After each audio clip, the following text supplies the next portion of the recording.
Hi guys, welcome back to the channel, FPL Consult here, and today we're going to take a look at my Game Week 27 team selection. Now the reason why I'm recording this slightly earlier, I'm recording this before any of the FA Cup games have been played. I'm also releasing it slightly earlier this week. Now the reason being, firstly, the FA Cup results aren't going to affect my team or my transfers too much for this particular game week. I'm sure quite a number of us are also in similar situations.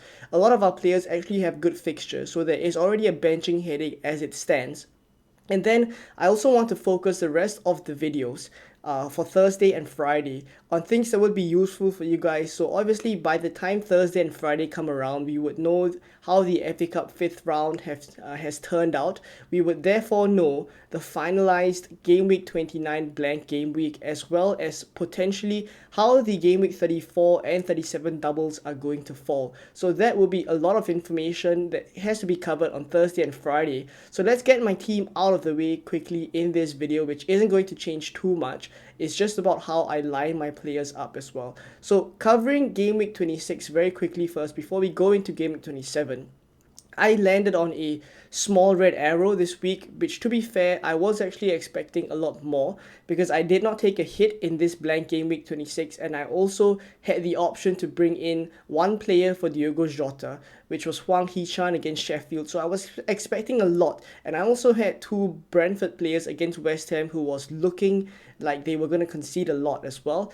But then obviously a lot of things did not really go my way. Firstly, Hwang Hee-chan blanked against Sheffield United. Any one of the other players I could have gone for in line with my strategy to save the free hit in 29. Right, so had I gone for any Aston Villa players, whether it's Douglas Luiz or Leon Bailey, I would have gotten some returns from them. Had I gone for West Ham players, Bowen or Kudus, I would have gotten returns from them as well. So obviously the only option that I went for, which is Hwang Hee-chan, blanked and the rest returned. And now I'm potentially stuck in a position where I would have one less player in game week 29 had I brought those other options from Aston Villa and West Ham in.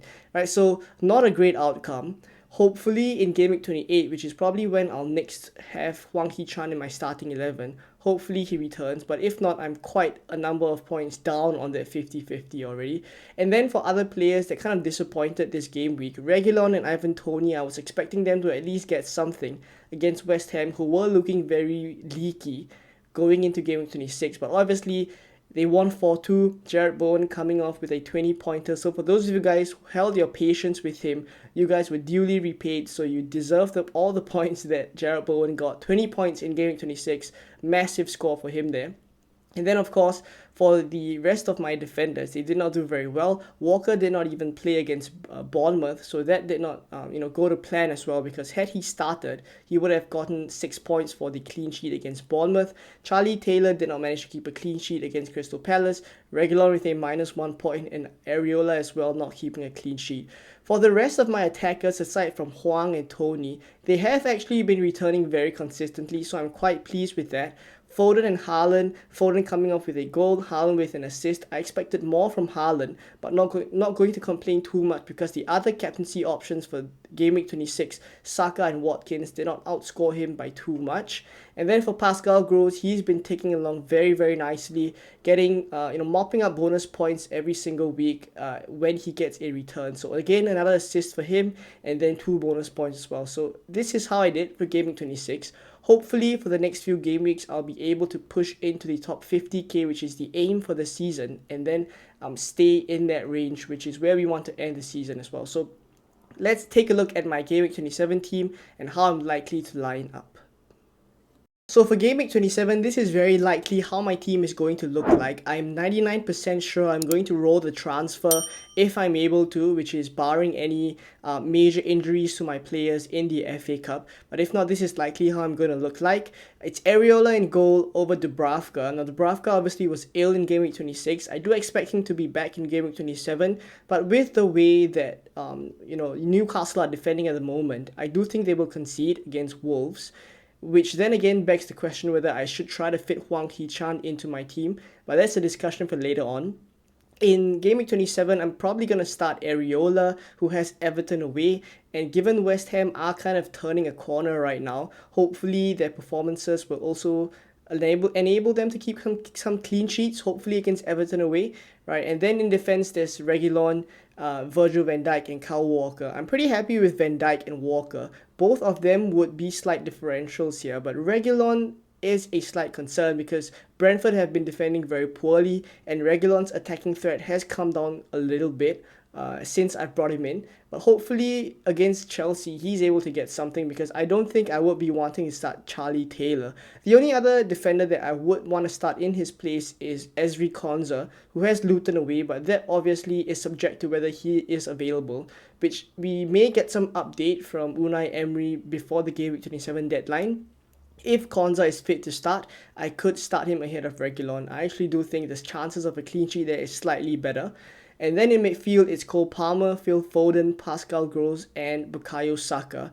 Now, Palmer against Brentford away, I actually think he's going to get quite a number of returns looking at the way Brentford are defending. For the rest of my midfielders, Foden, Pascal Gross, and Saka, they've been very consistent for me. I'm definitely going to start them. And then captaincy as well is even on Saka right now, because if you look at Haaland's fixture, he has Manchester United at home. That is quite a good fixture for him, to be frank, and I think a lot of people will still be tempted to captain Haaland. But I think if there is a week that I could go for Saka, right, against Haaland, fighting against Haaland captainers, I think Saka against Sheffield, this is the week to do so, right? And then after that, it's Toney and Watkins up front. I am choosing to start Ivan Toney ahead of Hwang Hee-chan. That could change, but for the time being, I have Ivan Toney in the starting 11, and I am struggling slightly to find a way to fit Hwang Hee-chan into the team. So we'll see what happens come the Game Week 27 deadline. I will, of course, be streaming as per usual 3 hours before the deadline, and hopefully by then, we will get more clarity of the FA Cup results. We also will get more information on how the Game Week 29 blanks are going to fall, how the Game Week 34 and 37 doubles are likely to fall as well. And there will be videos later on this week on Thursday and Friday to help you guys through those fixtures as well as information as well. So hopefully you guys enjoyed this video, and if you did, please drop a like, please do subscribe as well, and I will definitely see you guys for more FPL Game Week 27 content very soon. Bye bye.